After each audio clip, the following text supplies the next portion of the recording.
we're really just getting started into the offseason for the Canes.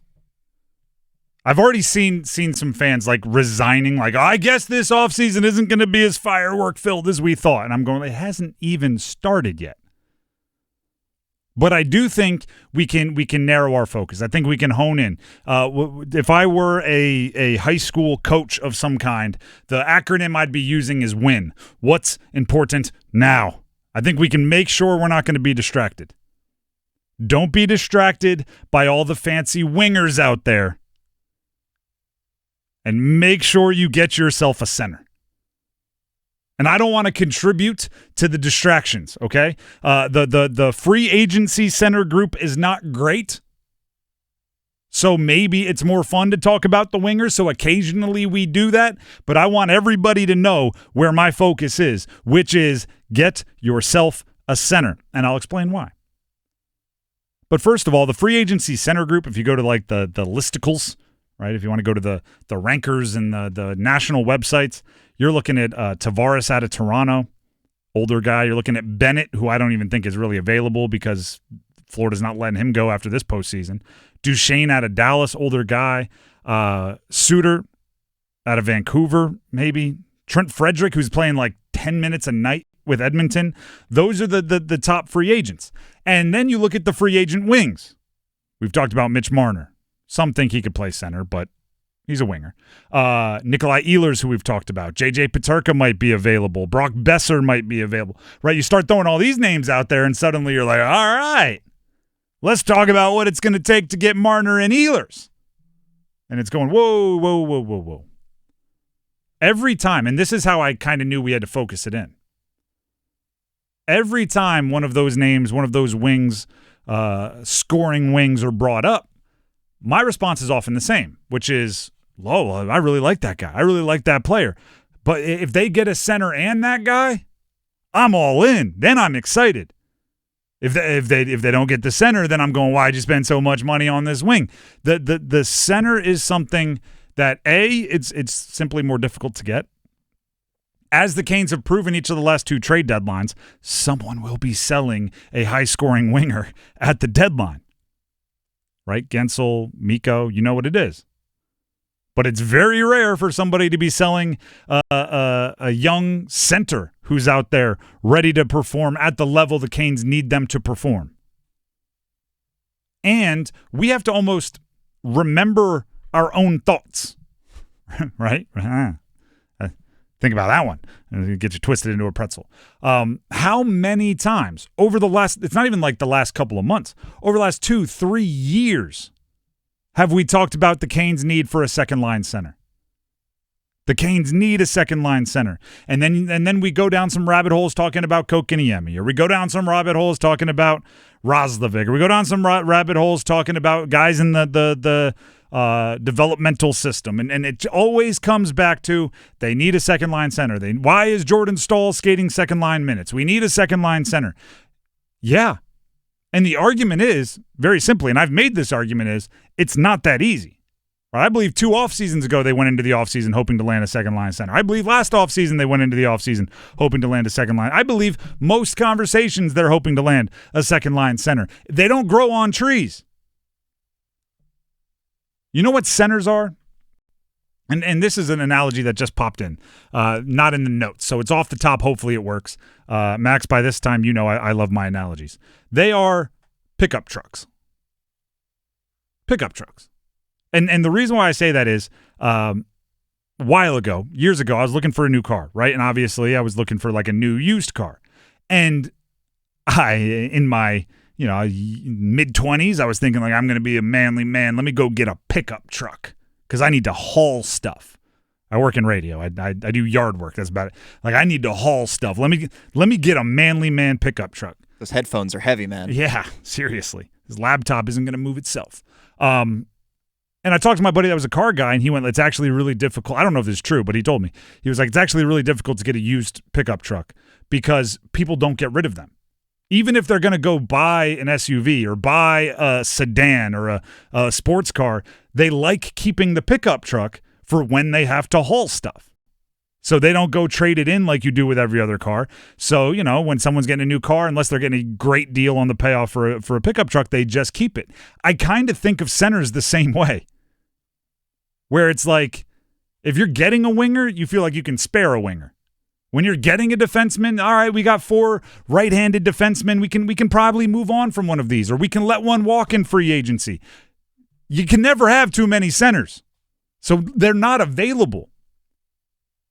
How many years have we gone, they need to get a center, and there's just not a direct path. It's not like, okay, well, you got to do this, and then you get a center.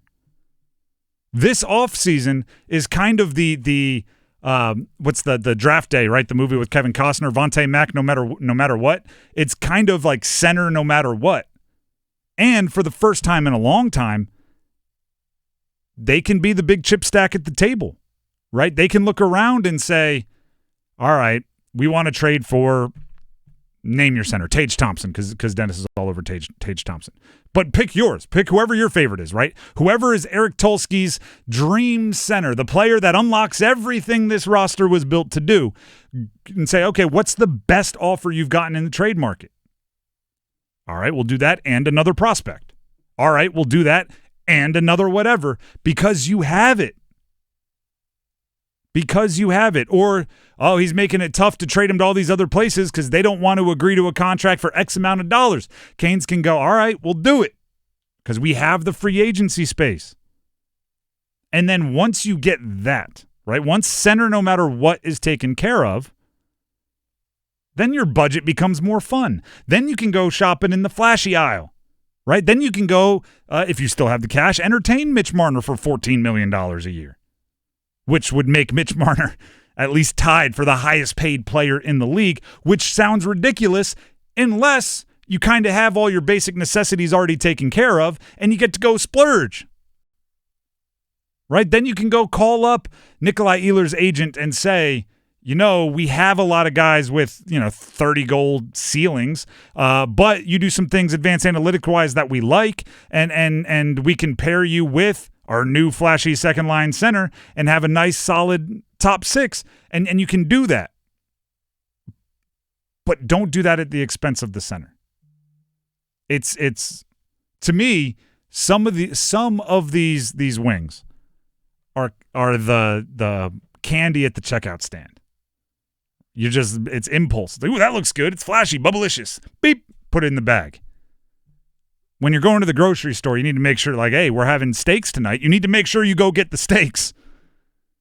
Don't walk down the cereal aisle where you got all those mascots telling you, sugary goodness. Like make sure you get what you want, what you set out to get. And by the way, this is not me saying we're not going to talk wings. We're not going to talk about who fits with the Canes. We're not going to talk about that luxurious 40-goal scorer that we all fantasize about. That's great. And we will continue to hope you can do both. But if you made me choose one or the other right now, are you getting an effective? Heck, if you really want to go crazy, I would be okay with moving Sebastian Aho to a second line if that means you have a true stud on your first line. And then guess what I'm doing? Just for my own well-being. I'm calling those lines 1A and 1B. But we will know in our heart of hearts what's going on. Like, if you want to go do that, I'm cool with it because it's that darn important. Sebastian Aho would be an unreal second-line center, 1B center. He'd be unreal. But that, to me, is the priority, and we can't get distracted by everything else. Right-handed defenseman is another thing that you probably need at least a veteran of, but I'm not going out with the hopes of solving right-handed defensemen for $3 or $4 million with a veteran and then getting like, ooh, look at this, and spending $8 million on one, right? I don't want that. And same thing with goalie. I think when they made the decision to extend Freddie Anderson on a 1-year extension, that was them surveying the field and saying, I don't think we're going to solve our long-term issue at goalie this offseason. Let's push that one more year, which, by the way, the cap is expected to go up another $9 million this year and next year, roughly. And some are saying it's going to go up even more than that. So you'll have some money to spend. If that's the plan for goalie, don't go setting out now and get into trade talks. Right. hey, we're asking about the center, and then they go, all right, the center, what about the center and the goalie? And you're like, all right, if that's what it's going to take. All right, what if we took the center out, and now you're just getting the goalie? Wait a second. You got bamboozled. That's the bait and switch. Like, don't do that. If they don't make it out of this offseason with a significant upgrade in the middle, I will be disappointed. Even if like a Mitch Marner does show up, which, it'll soften the blow, certainly. Don't get me wrong. But I will still think that the roster isn't quite where it needs to be for them to achieve the big and lofty goals that we know they're capable of, because they've been knocking on the door for 7 years now. This is what's the Seinfeld thing? The summer of George. This is the summer of getting a center. The summer of centers. The summer of centers is what it is, and it starts July 1st.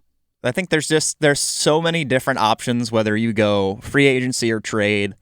Like they know that that's a position of need, and I would be very surprised if they do not do something to address that position. Tulsky, he's always a few moves ahead. He's playing the 4D chess. Like I think he's gonna come. It's gonna be left field. Like it's gonna be somebody we haven't been talking about, somebody we haven't even been discussing, and then the Pierre LeBrun trade notification is gonna hit on Twitter or X or whatever it is, and we're all gonna be shocked. But I think he's always got some aces up his sleeve. I feel like there's gonna be something's gonna happen. I wish we could have like a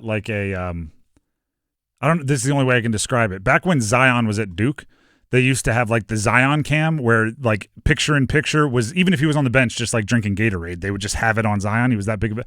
I wish somehow we could like play these segments for Eric Tulsky and have the Zion cam on Eric Tulsky, just so when we're talking about it, I want to see the smirk, or I want to see the eye roll. Like I want to see where he's thinking like, hey, give me a minute, all right?